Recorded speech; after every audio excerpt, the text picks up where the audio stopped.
Hey guys, welcome back to the universal science. और America के एक कॉलेज में एक लड़का और एक लड़की पढ़ा करती थी। लड़के का नाम डीन था, वहीं लड़की एमा थी। ये दोनों भले ही एक ही क्लास में पढ़ा करते थे, लेकिन दोनों की बिल्कुल भी नहीं बनती थी। जहाँ लड़की बहुत शरारती थी, वहीं लड़का बहुत शांत और अकेला रहना पसंद करता था। शायद यही वो वजह थी जिससे दोनों की बनती नहीं थी। एक दिन कॉलेज के प्रोफेसर ने सभी बच्चों को बताया कि कल हम एक ट्रिप पर एक आइलैंड घूमने जाएंगे जो उसके कॉलेज से अधिक दूरी पर नहीं था। इसलिए सभी बच्चे इस ट्रिप के लिए तैयार हो गए। अगली सुबह सभी बस में बैठकर आइलैंड पर पहुंच गए। उसी शाम एक जहाज में बड़ा सा पार्टी चल रहा था जिसमें सभी एंजॉय कर रहे थे। तभी अचानक वहां पर पुलिस की रेड पड़ गई। दरअसल उस पार्टी में कुछ बच्चे ड्रग्स ले रहे थे, जिसकी सूचना पुलिस को मिल गई थी। पुलिस ने सभी को एक साइड जाने के लिए बोला। तभी अचानक से एमा का पैर फिसल गया और वो सीधे समुद्र के पानी में जा गिरी। पानी में गिरते हुए वही लड़का उसे देख लिया। डीन उसे बचाने के लिए तुरंत पानी में कूद गया। उसे बचाकर एक छोटे से राफ्ट पर ले गया जो शिप के पीछे बंधा हुआ था। लेकिन डीन ने उस रस्सी को चाकू से काट दिया। जब एमा ने उसे पूछा कि तुमने ऐसा क्यों किया, तो डीन ने बताया कि वो इन पुलिस के लफड़ों में नहीं पड़ना चाहता, इसलिए पुलिस के जाने के बाद हम शिप पर वापस चले जाएंगे। लेकिन ये इतना आसान भी नहीं था। समुद्र की लहरों की वजह से राफ्ट बहते हुए शिप से दूर जाने लगा। कुछ ही देर बाद मौसम भी खराब होने लगी और तेज हवाएं चलने लगी। डीन राफ्ट को स्टार्ट करने के लिए मोटर खोजने लगा, लेकिन जिस राफ्ट पर वो बैठे हुए थे, दरअसल उसमें किसी भी तरह का कोई भी मोटर ही नहीं था, बल्कि इसे तो हाथ से कंट्रोल किया जाता था। कुछ ही देर बाद एक जोरदार लहर आते हुए दिखाई दिया। दोनों ने जोर से राफ्ट को पकड़ लिया। इसी तरह लहरों से बचते हुए वो लहरों के साथ बहते चले गए। अगली सुबह जब उनकी नींद खुली तो दोनों अरेबियन सागर के बीच पहुंच गए थे। दोनों को कुछ भी समझ में नहीं आ रहा था कि अब यहाँ से बाहर कैसे निकला जाए। तभी उसे अपना फोन याद आया। उसने तुरंत फोन निकाला, पर उसका फोन बारिश की वजह से भीगकर स्विच ऑफ हो चुका था। अब डीन ने एमा से उनका फोन चेक करने को कहा। हालांकि उसका फोन भी भीग गया था, पर फोन अभी भी ऑन था, लेकिन फोन में सिग्नल नहीं आ रही थी। अब दोनों मायूस हो गए और सोचने लगे कि एक आखिरी उम्मीद तो फोन ही था किसी से कांटेक्ट करने की, पर फोन में भी सिग्नल नहीं आ रहा। अब भला हम कैसे किसी को मदद के लिए बुला सकते हैं। पर डीन को लग रहा था कि शायद उनके प्रोफेसर और घर वाले जरूर हमें खोजने की कोशिश करेंगे। तब तक हमें किसी तरह से सरवाइव करना होगा। तभी एमा को दूर उसे एक आइलैंड दिखाई दिया। अब एक बार फिर से मदद की उम्मीद नजर आया। डीन फौरन राफ्ट को आइलैंड की ओर ले जाने लगा। काफी मशक्कत करने के बाद वो राफ्ट को आइलैंड के पास ले गए, जहां एमा उतरकर एक बार फिर से फोन के नेटवर्क को चेक करने लगी, पर यहाँ भी सिग्नल नहीं आ रहा था। वहीं डीन को राफ्ट में एक फ्लेयर गन मिला। उन्होंने इसे अपने साथ लेकर आइलैंड चले गए, इस उम्मीद में कि शायद उन्हें यहाँ कोई मदद मिल सके।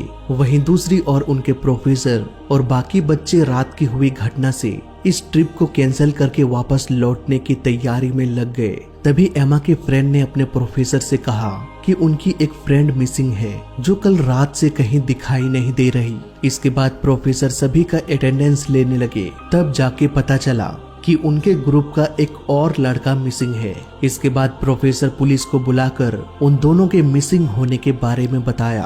पुलिस उन दोनों को खोजने का पूरा भरोसा जताया। इसके बाद सभी अपने अपने घर वापस लौट गए, लेकिन एमा और डीन के वापस ना लौटने की वजह से उनके फैमिली वाले कॉलेज चले गए और कॉलेज के प्रोफेसर से अपने बच्चों के बारे में पूछने लगे, पर प्रोफेसर कुछ भी ठीक से नहीं बता पा रहा था। वहीं दूसरी ओर आइलैंड में डीन और एमा घूमते घूमते एक वाटरफॉल में पहुंच गए, जहां डीन एमा को एक फोटो क्लिक करने को कहा, पर एमा ये कहते हुए बात को टाल दी कि हमें यहाँ से बाहर निकलने के बारे में सोचना चाहिए, न कि यहाँ के सुंदर नजारों को एंजॉय करना चाहिए। ऐसा कहते हुए दोनों आइलैंड के दूसरे छोर में चले गए, पर वहाँ भी उन्हें समुद्र के अलावा और कुछ भी नहीं मिला। इसके बाद वापस से दोनों राफ्ट की ओर लौटने लगे, लेकिन जहाँ पर ये लोग राफ्ट छोड़कर गए थे, अब वो राफ्ट वहाँ पर मौजूद ही नहीं था। शायद समुद्र की लहरें उनके राफ्ट को अपने साथ बहा कर ले गई।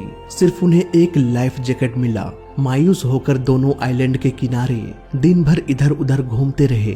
शाम होते ही आग जलाकर दोनों उसी के किनारे बैठकर बातें करने लगे और वहीं पर सो गए। अगली सुबह जब डीन की नींद खुली तो देखा कि एमा वहां पर नहीं थी। डीन तुरंत उसे खोजने के लिए समुद्र की ओर जाने लगा।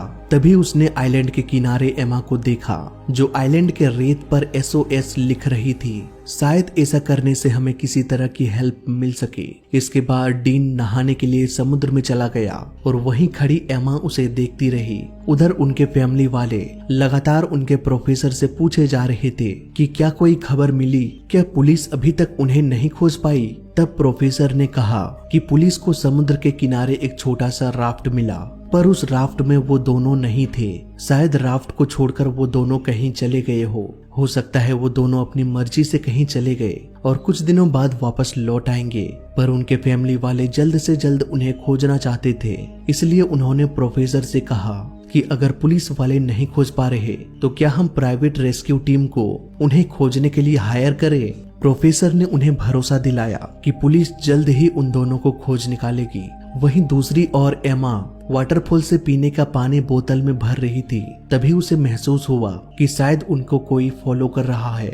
वो घबराकर वापस डीन के पास चली गई, जहां डीन धूप से बचने के लिए लकड़ी और पत्तों से एक झोपड़ी बना रहा था। एमा भी झोपड़ी बनाने के लिए उनकी मदद करने लगी। दोनों आराम से पानी पीकर आइलैंड को एंजॉय कर रहे थे, पर सिर्फ पानी पीकर ही पेट नहीं भरा जा सकता, इसलिए उन्हें आइलैंड पर जो कुछ भी खाने की चीजें मिलता दोनों आपस में बांटकर खा लेते। इसी आइलैंड पर उन्हें केले का पेड़ भी मिला, जिस पर पके हुए केले लदे हुए थे। दोनों ने उसी केले को खाकर अपने झोपड़ी में आराम करने लगे। उधर पुलिस न्यूज में आकर बताया कि दोनों अब तक मर चुके होंगे, इसलिए पुलिस अब उनके डेड बॉडीज को खोजने में लगे हुए थे। लेकिन उनके फैमिली को अब भी भरोसा था कि शायद दोनों जिंदा होंगे और किसी बड़ी मुसीबत में फंसे होंगे, इसलिए उनकी फैमिली वाले हेलीकॉप्टर लेकर उनको खोजने के लिए निकल पड़े। वहीं आइलैंड में थोड़ी देर बाद रात होने वाली थी। एमा डीन को बता रही थी कि वो अपने फैमिली को बहुत याद कर रही है। तभी डीन को वहां पर एक इंसानी खोपड़ी मिला। एमा उसे देखकर बहुत डर गई, क्योंकि उसे लगा कि शायद ये भी यहाँ हमारी तरह फंस गए होंगे और उनकी ये हालत हो गई होगी। इसलिए मुझे भी लगता है कि हमारी भी हालत कहीं इसी तरह ना हो जाए। पर डीन ने ये कहते हुए उसे भरोसा दिया कि शायद ये किसी मछुआरे का होगा जो यहाँ से कभी निकल नहीं पाया। शायद उन्हें खोजने के लिए कोई नहीं आया होगा, लेकिन हमारे पीछे पूरी फैमिली है जो हमें खोजते हुए जरूर हम तक पहुँच जाएगी। ये सब बोलकर डीन ने उसे विश्वास दिलाया कि अगर यहाँ पर हम एक दूसरे का साथ ऐसे ही देते रहेंगे तो हम यहाँ कभी नहीं मरेंगे और एक दिन हम जरूर घर चले जाएंगे।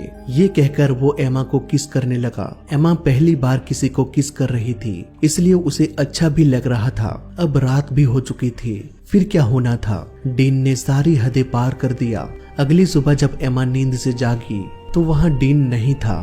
वो फौरन उठकर डीन को आवाजें लगाने लगा, पर कहीं भी वो दिखाई नहीं दे रहा था। वो बहुत घबरा गई और उसे खोजते हुए आइलैंड के अंदर जाने लगी। तभी उसे डीन दिखाई दिया, जो एक गड्ढा खोद रहा था। तभी अचानक से एमा गिर गई और उनके पैरों में चोट लग गया। डीन फौरन कुछ पत्ते को रगड़कर एमा के चोट लगे हिस्से पर लगा दिया और कहा कि तुम्हें अब कुछ नहीं होगा। यहाँ पर डीन ने एमा को बताया कि एक कार एक्सीडेंट में उसकी माँ की मौत हो गई। तभी वहाँ जोरदार बारिश होने लगा।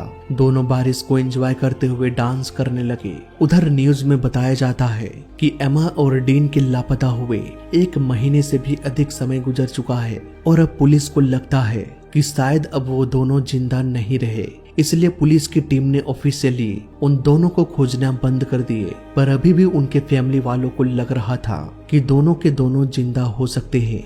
इसलिए उनके फैमिली वाले एक बार फिर से हेलीकॉप्टर से उन्हें खोजने के लिए निकल पड़े, पर इस बार भी उन्हें कुछ भी हाथ नहीं लगा। उधर वो दोनों आइलैंड पर खूब एंजॉय कर रहे थे। कुछ और हफ्ते गुजर गए। उन्हें ऐसा लग ही नहीं रहा था कि वो किसी आइलैंड में फंसे हुए थे। वो दोनों हर एक पल को एंजॉय कर रहे थे। वाटरफॉल और समुद्र में नहाना, आइलैंड में मौजूद पेड़ पौधों से खाना खाना और वाटरफॉल के मीठे पानी पीना ऐसा लग रहा था मानो वो घर जाना ही नहीं चाहते हो। तभी तो उन्होंने एक बार भी यहाँ से निकलने की कोशिश नहीं किया। वो चाहते तो लकड़ियों को जोड़कर राफ्ट बनाकर वहाँ से निकल सकते थे। हालांकि ये बेहद ही रिस्की काम था, पर कोशिश करने में क्या बुराई थी। लेकिन उन्होंने एक बार भी कोशिश नहीं किया। अगले दिन वो दोनों जंगल में खाने पीने की चीजें खोज रहे थे। तभी अचानक से उन्हें हेलीकॉप्टर की आवाज सुनाई दिया। दोनों तुरंत झोपड़ी के पास जाकर फ्लेयर गन खोजने लगे, पर उन्हें वो फ्लेयर गन मिला ही नहीं। इतने में वो हेलीकॉप्टर वहां से चला गया। हेलीकॉप्टर के जाने के बाद एक बार फिर से वो फ्लेयर गन को खोजने की कोशिश करने लगे, पर इस बार भी उन्हें फ्लेयर गन नहीं मिला। अब दोनों को शक होने लगा कि शायद हम दोनों के अलावा कोई और भी इंसान है जो हमारी चीजों को चुरा रहा है। इसी तरह से कुछ दिन और बीत गया, लेकिन इतने दिनों के दरमियान में सिर्फ एक बार हेलीकॉप्टर की आवाज सुनाई दी थी और इस खुले समुद्र में एक बार भी कोई शिप इस रास्ते से नहीं गुजरी थी। यही सब बैठकर दोनों झोपड़ी में सोच रहे थे। तभी डीन ने एमा से कहा कि उन्हें घर जाने की उम्मीद छोड़ देनी चाहिए। इस आइलैंड में पूरी लाइफ एक दूसरे के साथ बिताने का फैसला कर लेना चाहिए। तभी अचानक से किसी जानवर का आवाज सुनाई दिया। फौरन डीन आइलैंड के अंदर जाने लगा उस जानवर को ढूंढने के लिए। डीन को अकेला जाते देख एमा भी उनके पीछे पीछे जाने लगी। थोड़ा दूर जाकर डीन ने देखा कि एक ब्लैक पैंथर उसे देख रहा था। इसे देखकर डीन फौरन वहां से भागने लगा और उसके पीछे पीछे पैंथर भी भागे जा रहा था। भागते भागते डीन एक जगह गिर गया। जब एमा डीन के पास पहुंची तो उसने देखा कि डीन खून से लथपथ चाकू लिए खड़ा था। उसने ब्लैक पैंथर को मार दिया था। उधर उनके फैमिली और फ्रेंड्स उसे मरा हुआ मानकर अपनी अपनी लाइफ में व्यस्त हो गए। वहीं एमा और डीन ने उस आइलैंड पर जीना सीख लिया और उसी आइलैंड में अपनी जिंदगी गुजारने का फैसला भी कर लिया, क्योंकि उन्हें जो उम्मीद थी कि शायद उन्हें कोई बचाने आएगा, अब वो उम्मीद भी खत्म हो चुकी थी। एक दिन एमा अचानक से उल्टियां करने लगी। तब डीन ने पूछा कि क्या तुम प्रेग्नेंट हो? तो एमा कहती है ऐसी कोई बात नहीं, बस ऐसे ही उल्टियां हो रही है। इसके बाद दोनों झोपड़ी के किनारे लेटे हुए थे। तभी अचानक ऊपर से उनका खोया हुआ सामान गिरा। जब उन्होंने ऊपर देखा तो पेड़ पर उनका सामान लिए एक बंदर बैठा हुआ था। उन सामान में से एक फ्लेयर गन भी था। बंदर को लालच देने के लिए डीन ने उसकी ओर केला फेंका। केला पाते ही बंदर ने फ्लेयर गन छोड़ दिया। ठीक उसके अगले दिन आसमान में फिर से एक बार हेलीकॉप्टर की आवाज सुनाई दिया। दोनों दौड़कर खुले जगह पर चले गए और वहां से फ्लेयर गन फायर कर दिया। हेलीकॉप्टर के पायलट ने उस फ्लेयर गन को देख लिया। इसके बाद दोनों को रेस्क्यू कर लिया गया। करीब 3 महीने इस आइलैंड में गुजारने के बाद उन्होंने पहली बार किसी इंसान को देखा था। उनके फैमिली वालों को उनके जिंदा होने की सूचना मिलते ही उनके फ्रेंड्स और फैमिली हेलीपैड पर पहुंच गए। तो ये थी कहानी एमा और डीन की। मैं मिलता हूँ आपसे अगली वीडियो में। जय हिंद, वंदे मातरम।